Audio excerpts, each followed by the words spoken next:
Welcome back to another episode of Don't Waste the Chaos. You're probably going to catch this, so I'm just going to go ahead and say it. I have had a bout of viral laryngitis recently. I've got my hot tea. I've got my water nearby. I had a cough drop right before, so you're just going to have to bear with me. Sometimes I've just got a little scratchiness still, but we're plowing through it. So my hope is that you're coming to this episode because you listened to the last episode and now you're like, yeah, girl, we're doing this. But if you didn't, let me catch you up real quick. I have been talking about HR, and then I weave in health, and I weave in marriage, and I weave in a number of different things. But when I was sick, I sat down and wrote out a list of things that I get asked regularly, and we're diving into those topics. So we're focusing a little bit more on the personal side, and this is still very businessy because today we're definitely talking about identity crisis when it comes to starting your own business, but just a little bit more on the personal side and less on the HR side of things. And so I'm so excited you're joining me for this. This is so fun for me. And if you want to hear more about some personal type things, shoot me a message and let me know. And you can go to kerrimroberts.com/contact. There's a way to get a hold of me there, or you can always get a hold of me through Salt and Light Advisors as well. But I would love to hear, I love hearing about these personal topics you want to talk about. I am going to have my husband on again soon. You guys love it when I have Mr. Roberts on here, but I'm excited to jump in. And this is kind of a follow-up to last week's episode. Last week, we talked about leaving corporate and starting your own business or going into consulting. And I gave a list of a few things that I would love for you just to consider to help set you up for success, maybe better success than what I had when I first started my business. Just some things to think about. You could maybe learn from my mistakes or my lessons learned. This week, we're taking it a step further because last week I talked about tech and hiring and, money when you first start out and things like that. But here's another thing that happens when you first start out. And last week I gave a nod to it. This week we're jumping in. And that is that no one warns you about the identity crisis that you have after leaving corporate leadership. Or at least I had it major. Rose to the top of my career. Had titles like, director or vice president, chief operating officer. That carries weight in rooms, right? And then you leave and suddenly you're just a solopreneur and you're at the bottom again. And when I was making my notes about this episode, what I just kept thinking is you don't know shit about shit. That's the way it feels. You're just at the bottom and you just don't know shit about shit. No one's really clapping when you change your LinkedIn title to founder. And when I didn't change my LinkedIn title to founder, but when I started my business, I kid you not, I had multiple people over that first 6 months say, oh, I hope you get or land a really great client. And one of them picks you up. And I think that when you start your own firm, a lot of times people think, ooh, maybe they got let go or they couldn't hack it or they had a nervous breakdown, whatever it is. And those things are true. These things happen. But it's not always the case. And even if it is the case, like screw off. But people see that you started your own business and sometimes think that you're just saying that you started your own business to buy time because you're embarrassed, because something didn't work out. And that is sad. And you know what? Sometimes that's true. And that's okay. It wasn't my story, but that's okay too.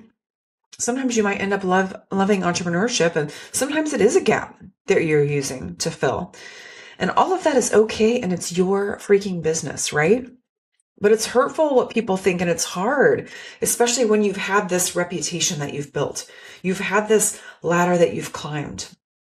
Today, we're talking about the free fall that happens, the identity free fall that happens after leaving corporate, and how to walk through that without completely losing yourself. So you're going from this big title to what exactly? So I mentioned I processed through these titles. I had years of climbing this ladder. I had some real responsibility and then entrepreneurship. And there's this awkward moment of like, do I call myself CEO when I'm the only one here? In corporate, a title really carries authority. Like it or not, there's the 5 levels of authority in leadership, and title is one of them. There's positional authority, and a title gives it to you. In entrepreneurship, a title feels inflated sometimes. It feels fragile, and it feels self-assigned. I don't want to be a self-proclaimed CEO. And I don't feel like a CEO at all, to be honest, because I'm a solopreneur and it feels really vulnerable. And then you go from this hierarchy inside of corporate where there's all of this jockeying and, are you a team lead? Are you a manager? Are you a director? Are you a VP? Are you a whatever are you? C-suite. But then in the entrepreneurial game, there's a status situation too. Did you build a team? How many employees do you have? Are you just a solopreneur? Did you get funding? Are you backed by private equity? If so, how many rounds did you have to go? What's your revenue? What's your scale? What tech stack are you using? It's this new hierarchy. You leave one ladder and you just enter another. You start your corporate journey at the bottom. And then if you're like me, I started at the bottom and then worked my way for 20 years. In entrepreneurship, I've just found myself at the bottom of another career. This is where the tension really deepens. In corporate, you get seasoned, and in entrepreneurship, you're a beginner. And there's all of these new skills, even though I was a COO before and I said grace over finance and marketing, all these things. There's all these new skills when you're a solopreneur, when you're starting out.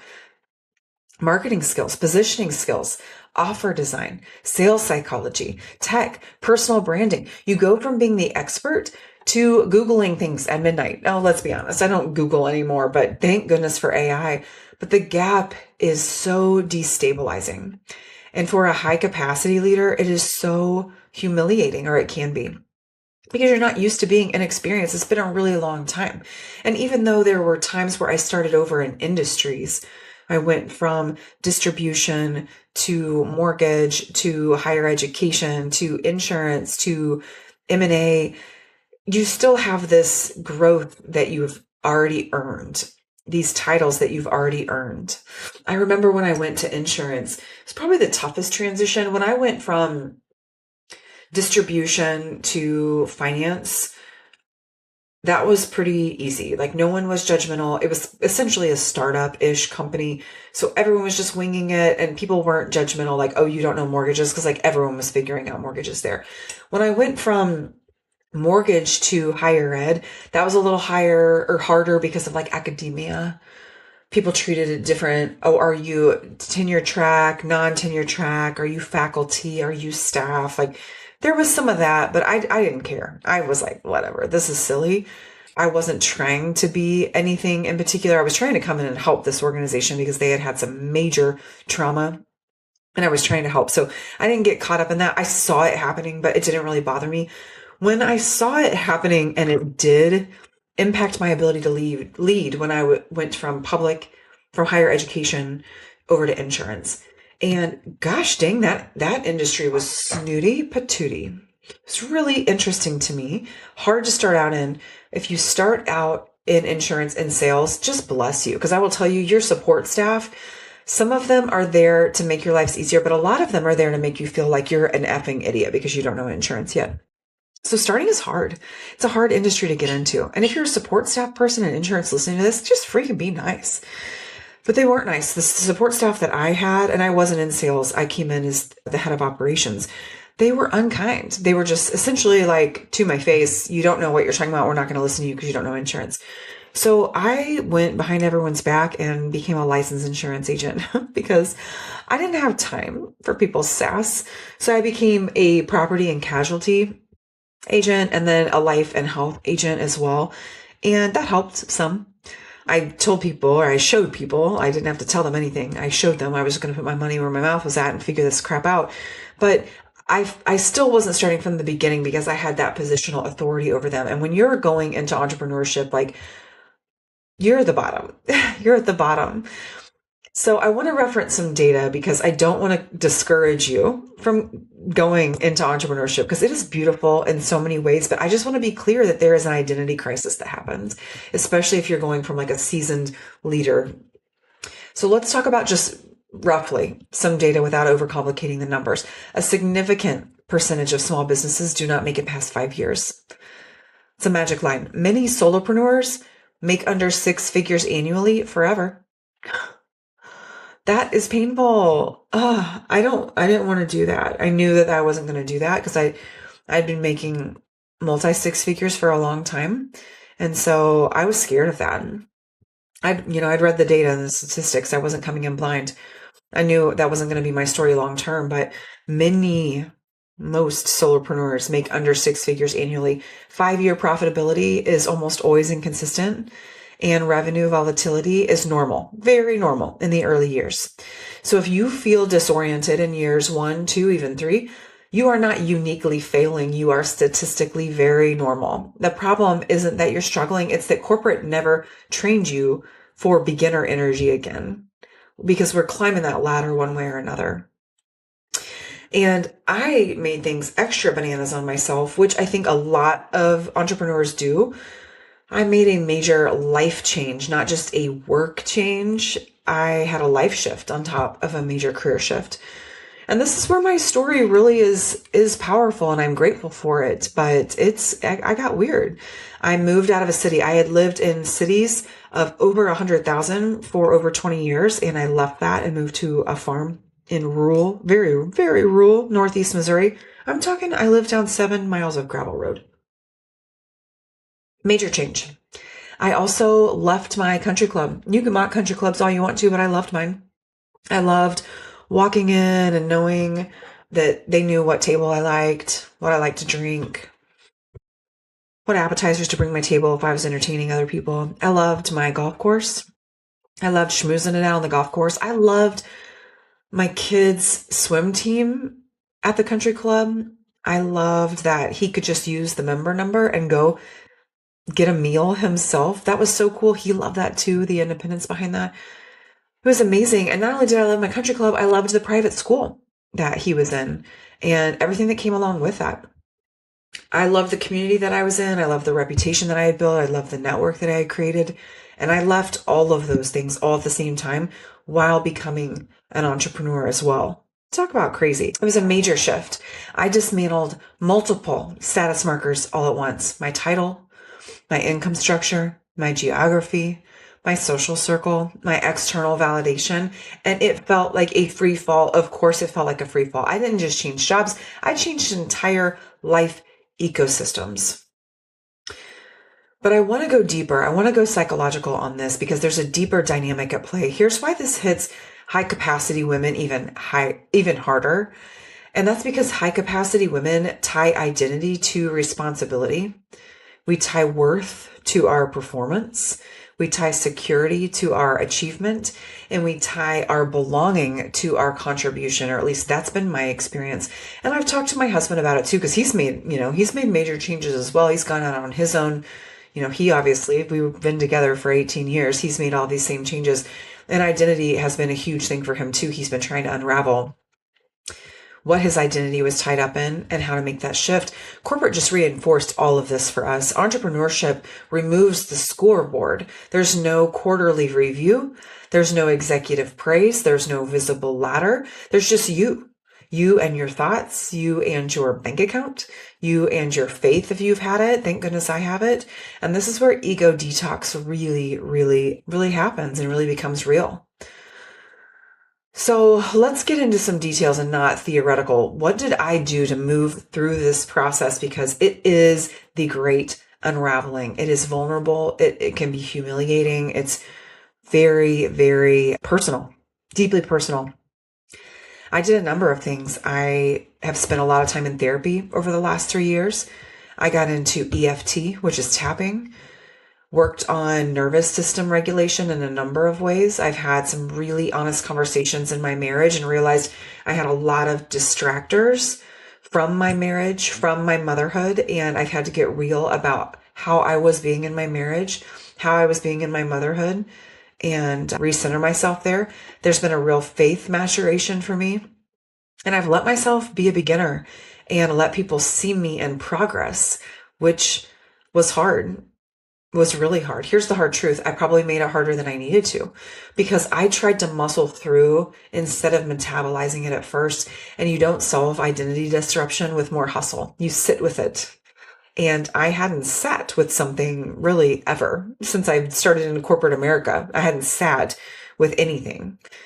And so I made 3 really grounded shifts, and I want to talk to you about those shifts that I made in hopes that this is helpful to you. I separated status from substance. That was the first major shift that I made. I lost a title, but I did not lose pattern recognition. I'm really good at that. I didn't lose my discernment. I didn't lose my strategic brain or my operations mindset. Status can reset. Substance compounds. And I used what I had built and pivoted that into my entrepreneurial journey. So I separated status from the substance of myself. The second shift that I made was I expected beginner energy. At the beginning, I just felt like mass chaos because I wasn't expecting to feel like I was starting over again so much. But once I recognized like, hey, this is happening and I need to absorb this change, instead of being embarrassed by it, I started to plan for it. I started to block time out for learning, blocking time out for A/B testing, blocking time out to fail. I would tell myself this is an experiment. So that way it wouldn't be like another thing didn't work. And one of the things that I had to do is I had to get rid of my team, because I had a team prematurely and they couldn't pivot like I could pivot. When I'm by myself, I can be like, oops, that was weird. I'm going to reposition all my messaging. But when you've got a marketing person or a salesperson doing this with you, being like, oh, ripping the rug out again. Oh, ripping the rug out again. Like, that is exhausting for people. And so doing it by myself, I've had to learn, has been healthier for me in this season, because I'm not regressing. I'm expanding my skill stack. But when you've got other people doing it with you, it's very, very hard. The third shift that I had to make was not changing everything at once if you can help it. So if you're leaving corporate, be mindful about stacking your career shift with a geographic move, with school changes, with lifestyle downsizing, with social ecosystem shifts. You can survive all of that. I didn't, but your nervous system is going to pay. And it's going to take a lot of work. And it's going to be really, really vulnerable. And you can do it. I did it. But if you don't have to do it all at once, it might be a good idea for you. And then there's a faith layer to it for me. Corporate leadership let me rely heavily on my competence. I have high competence. If you've ever read Traction by Gino Wickham, GWC, do you get it? Do you want it? Do you have the capacity to do it? I have all of those things. Entrepreneurship really exposes surrender. Corporate leadership let me rely heavily on my competence, but entrepreneurship, you have to surrender when you're in entrepreneurship. When the title disappears, what remains? This is where identity matures beyond the performance, beyond the results, beyond the numbers you're putting up on the board as an entrepreneur. That is uncomfortable, but very holy work. That is internal work. That is like the way God made you to be. You're getting down to the very, very root of it. That identity crisis after corporate leadership is not a sign that I made the wrong move or that you made the wrong move. It's a sign that you're detaching from a very borrowed structure that you were living inside of. You're not at the bottom.